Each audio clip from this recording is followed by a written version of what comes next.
Hi hello అందరికి నమస్తే. రాష్ట్రంలో ఎక్కడ ఏం జరిగినా అంటే రెండు తెలుగు రాష్ట్రాల్లో ఎక్కడ ఏం జరిగినా కూడా మా బాసే దొరికాడా, మా అన్నే దొరికాడా, మా పవన్ కళ్యాణ్ దొరికాడా, ప్రతిదీ కూడా పవన్ కళ్యాణ్ని టార్గెట్ చేసి మాట్లాడుతూ ఉన్నారని చెప్పి ఆయన అభిమానులు తెగ బాధపడతా ఉన్నారు. ఇప్పుడు ఎందుకు ఆయన్నే టార్గెట్ చేస్తారంటే తిరిగి తిరిగి ఆయన దగ్గరికి ఎందుకు వచ్చి నిలబడతా ఉందంటే ఆయన మాట్లాడినటువంటి మాటలు ఆ రకంగా ఉంటాయి కాబట్టి, ఆయన అందరినీ అదే రకంగా టార్గెట్ చేస్తారు కాబట్టి, అంటే ఆయనకు నచ్చినటువంటి వ్యక్తులు, మళ్ళీ ఆయన స్పందించినటువంటి తీరు కూడా అదే రకంగా ఉంటుంది కాబట్టి తిరిగి ఆయన దగ్గరికి వచ్చి ఆగుతుందన్నమాట. ఇప్పుడు అదే విధంగా ఇది కూడా వచ్చి నిలబడింది అక్కడ. మనం ఒక వ్యక్తిని వేలెత్తి చూపించేటప్పుడు మిగతా వేళ్ళు మన వైపు చూపిస్తే ఆయన సంగతి మనం మర్చిపోకూడదు. అది దృష్టిలో పెట్టుకొని మన స్పందన ఉండాలి. సో ఇప్పుడు మన పుష్ప ఘటనకు సంబంధించి పవన్ కళ్యాణ్ గారు మాట్లాడారు కాబట్టి ఇప్పుడు గేమ్ చేంజర్కి సంబంధించి కూడా అదే రకంగా తిరిగి మాట్లాడుతూ ఉన్నారు. సో ఇప్పుడు ఆయన ట్విట్కి సంబంధించి కూడా పెద్ద ఎత్తున చర్చ జరుగుతూ ఉంది. ఆయన స్పందించిన తీరు కరెక్ట్గా లేదు అని చెప్పి మళ్ళీ ట్రోలింగ్కి గురవుతూ ఉన్నారు. అయితే వీటికి సంబంధించి అనేక మంది అనేక రకాలుగా మాట్లాడుతూ ఉన్నారు. ప్రొఫెసర్ నాగేశ్వరరావు గారు మాట్లాడినటువంటి మాటలు కొంత చర్చనీయాంశంగా మారింది. ఆయన ఏం మాట్లాడారు అన్నది ఒకసారి మీకు వినిపిస్తాను. ఆయన పవన్ కళ్యాణ్ పెట్టినటువంటి పోస్టుకు సంబంధించి, ఆయన స్పందించినటువంటి తీరుకు సంబంధించి, అదేవిధంగా చాలామంది మానవత్వం లోపించిందని ట్వీట్లో అని చెప్పి చాలామంది కామెంట్ చేస్తూ ఉన్నారు కదా. ఆయన ఏం మాట్లాడారంటే ప్రొఫెసర్ నాగేశ్వరరావు గారు ఒకసారి వినిపిస్తాం మీకు అది. తొక్కిసలాట వేరు, రోడ్డు ప్రమాదం వేరు కదా, రెండు వేరు వేరు. ఇక మీరు అధికారికంగా ఇంతవరకు మీరు ఇప్పుడు చదివిన ట్వీట్లో కూడా అది లేదు. ట్వీట్లో ఉన్నది ఏంటి అంటే పవన్ కళ్యాణ్ స్పందనను ప్రశ్నిస్తున్నారు. అంటే పవన్ కళ్యాణ్ అల్లు అర్జున్ ఆ తొక్కిసలాట సంధ్యా థియేటర్ ఈవెంట్ పైన అది ఎక్కడో కాన మానవీయత లోపించింది అన్నాడు కనుక, మరి ఇక్కడ మానవీయత లోపించిన విధంగా స్పందించడం కరెక్టా అని. ఇప్పుడు ఒక ఇద్దరు వ్యక్తుల అభిమానులు చనిపోయినప్పుడు ఆ చనిపోవడానికి కారణము ఆ రోడ్ కండిషన్ అని చెప్పారు. సో రోడ్ కండిషన్ అప్పుడు ఇంకో ప్రశ్న వస్తుంది, అట్లాంటి రోడ్లు ఉండగా మీరు గేమ్ చేంజర్ ఈవెంట్ ఎందుకు పెట్టారు? మీకు తెలుసు కదా, జగన్మోహన్ రెడ్డి 5 ఏళ్ళు పాలించి రోడ్ల నాశనం చేశాడు. రోడ్లన్నీ ప్రమాదాలు జరిగే రీతిలో ఉండగా అంత మ్యాసివ్ క్రౌడ్ను మొబిలైజ్ చేసి గేమ్ చేంజర్ ఈవెంటే పెట్టకూడదు. ఇప్పుడు జగన్ రాజమండ్రి కాకినాడల మధ్య రోడ్డు బాగాలేదని తెలిసి, ఆ రోడ్డులో ప్రమాదాలు జరిగే అవకాశం ఉందని తెలిసి, ఆ రోడ్లను జగన్మోహన్ రెడ్డి శిథిలం చేశాడని తెలిసి, ఆ రోడ్ల మరమ్మతులు పూర్తి కాకముందే గేమ్ చేంజర్ ఈవెంట్ ఎందుకు పెట్టారు? అది కూడా తప్పే కదా. మీకు ప్రమాదకరం అని తెలిసి పెట్టకూడదు కదా. అందువల్ల ఈవెంట్ పెట్టి ప్రాణాలు తీయడం అవుతుంది కదా. సో అందువల్ల ఆ స్టేట్మెంట్ మీనింగ్ ఏమొస్తుంది? నీకు తెలిసి కూడా అట్లాంటి కండిషన్ రోడ్లు ఉండగా ఎందుకు పెట్టారు? పెట్టకూడదు కదా. ఇప్పుడు మీరు చిన్నపిల్లలు ఉంటారు, ఒక చెరువు ఉంటుంది, చెరువు దాటి రమ్మని అన్నాం కదా మనము. పిల్లల్ని చెరువు తీరుకుంటా రారా, నేను అటువైపు ఉంటే క్లాస్ పాఠం చెప్తా అంటాడే సారైనా. ఎందుకు చెరువు దాటి రావడం అనేది ప్రమాదకరం అనేది కదా. సో ఇక్కడ నీకు తెలిసినప్పుడు మరి ఎందుకు పెట్టారు ఈవెంట్ అనే క్వశ్చన్ వస్తుంది. ఈవెంట్ పెట్టడమే తప్పు కదా అని. తర్వాత రోడ్ కండిషన్ బాగలేదు కనుకనే ఇప్పుడు యాక్సిడెంట్ ఏమైనా పోస్ట్ మార్టం జరిగిందా, రోడ్ కండిషన్ వల్లనే అయిందా, డ్రైవింగ్ చేసిన వ్యక్తి తప్ప, వెహికల్ ప్రాబ్లమా, ఇదేదైనా ఎస్టాబ్లిష్ అయిందా? ఏది లేకుండా నువ్వు వెంటనే రోడ్ కండిషన్ పైన అంటే అది కూడా చనిపోయిన వ్యక్తి మొదలు సంతాపం తెలపడం ఇవన్నీ వదిలేసి పొలిటికల్ స్టేట్మెంట్లు ఇస్తే అది అమానవీయం అవుతుంది. అందువల్ల అక్కడ ప్రశ్న వస్తుంది.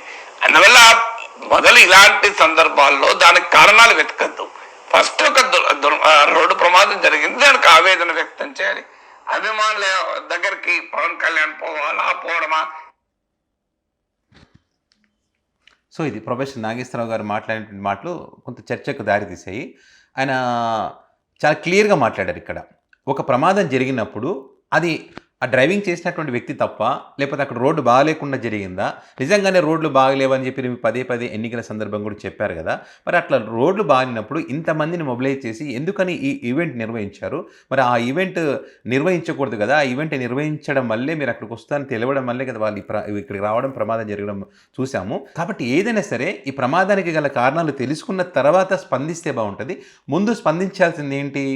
ఆ యువకులు ఏదైతే చనిపోయారో వాళ్ళకి సంబంధించి ఈ ప్రమాదం జరగడం దురదృష్టకరం, ఆ కుటుంబాన్ని మేము ఆదుకుంటామని చెప్తే బాగుంటుంది. అంతేగాని దాన్ని వదిలేసి ఇప్పుడు వీళ్ళ అభిమానులు ఏమంటారు, ప్రతిదీ పవన్ కళ్యాణ్ని టార్గెట్ చేస్తారంటే ఇప్పుడు పవన్ కళ్యాణ్ టార్గెట్ చేసింది ఎవరిని? జగన్మోహన్ రెడ్డిని కదా. నువ్వు ఏ అంశమైనా తీసుకో, మొన్న అల్లు అర్జున అంశం తీసుకో, ఇక్కడ వేరే తీసుకో, ఏదైనా సరే చివరికి అట్లే వచ్చి జగన్మోహన్ రెడ్డి దగ్గర ఆపేస్తారు పవన్ కళ్యాణ్ గారు. ఇప్పుడు రోడ్లు బాగలేవు అని చెప్పి అందువల్ల ఈ ఘటన జరిగిందని చెప్తారు. అంటే తమ ఈవెంట్ నిర్వహించిన సంగతి కానీ దీనికి సంబంధించి దానివల్ల అంటే వీళ్ళు ఆ ప్రమాదం జరగాలని కోరుకున్నారనే ఉద్దేశం కాదు ఇక్కడ అని స్పందించిన తీరును తప్పుపడతామని ఇక్కడ అంతే. పవన్ కళ్యాణ్ గారు ఏమో వాళ్ళిద్దరు చనిపోవాలని చెప్పి కోరుకోలేదు, రామ్ చరణ్ కోరుకోలేదు, దిల్ రాజు కోరుకోలేదు, ఎవరు కోరుకోరు. కానీ జరిగింది కదా, జరిగిన దాని పట్ల స్పందించే తీరు కరెక్ట్గా లేదు కదా. ప్రతిదీ జగన్మోహన్ రెడ్డి తప్పుపట్టి జగన్మోహన్ రెడ్డి డ్యాంలో రోడ్లు బాగాలేవు కాబట్టి ఈ రకంగా జరిగిందని చెప్పడం. ఇప్పుడు చాలామంది సోషల్ మీడియా వేదికగా అక్కడ జరిగినటువంటి ప్రమాదం జరిగినటువంటి స్థలానికి సంబంధించి పెద్ద ఎత్తున వీడియోలు తీసి పెడతా ఉన్నారు. దానికి ఏం సమాధానం చెప్తారు? మళ్ళీ రోడ్డు బాగానే ఉంది కదా మళ్ళీ. సో మీరు ఇదంతా ఓకే, మరి మీరు ఆ వేదికగా అంటే ఈవెంట్ వేదికగా మీరు మాట్లాడినటువంటి మాటలు కూడా పరిగణలోకి తీసుకోవాల్సి వస్తుంది కదా. మరి మీరు ఏం మాట్లాడారు యువతకు సంబంధించి? ఒక బాధ్యత గల మంత్రిగా ఉన్నప్పుడు ఉద్యోగాలకు సంబంధించి కానీ యువత ఏ రకంగా ఉండాలని దానికి సంబంధించి మీరు ఏ రకంగా మోటివేట్ చేయాలి? మీరు చేసిన విధానం ఏ రకంగా ఉంది? అక్కడ స్టంట్లు అని చెప్పి, బైకులు అని చెప్పి, సైలెన్సర్ అని చెప్పి అంటే మీరు చెప్పినటువంటి మాటలు అక్కడ రెచ్చగొట్టేలాగా అనిపించాయి. ఖచ్చితంగా మీ అభిమానులు, మీకు హార్డ్ కోర్ ఫ్యాన్స్ ఉన్నారు, మీ అభిమానులు మీరు చెప్తే వింటారు, మీరే దైవం దేవుడని నమ్మేటువంటి అభిమానులు ఉన్నారు. అట్లాంటి అభిమానుల విషయంలో మీరు ఏ రకంగా మాట్లాడాలి?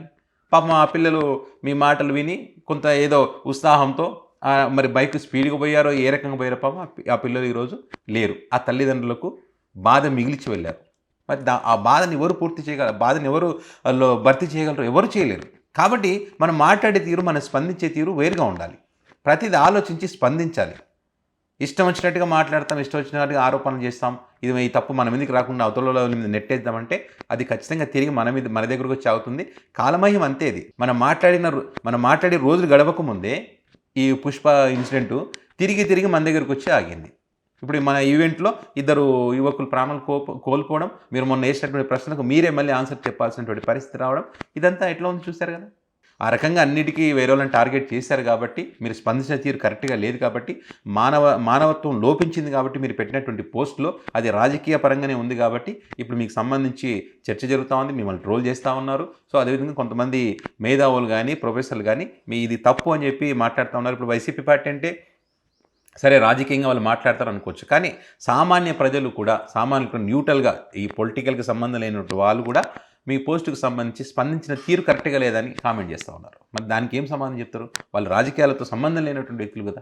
సో ఇప్పటికైనా ఈ రాజకీయాలు వేరే వాళ్ళ మీద నెట్టేయడాలు కాకుండా ఆ కుటుంబాన్ని ఏ రకంగా ఆదుకోవాలనే దాని మీద ఫోకస్ చేయండి, అందరూ సంతోషపడతారు.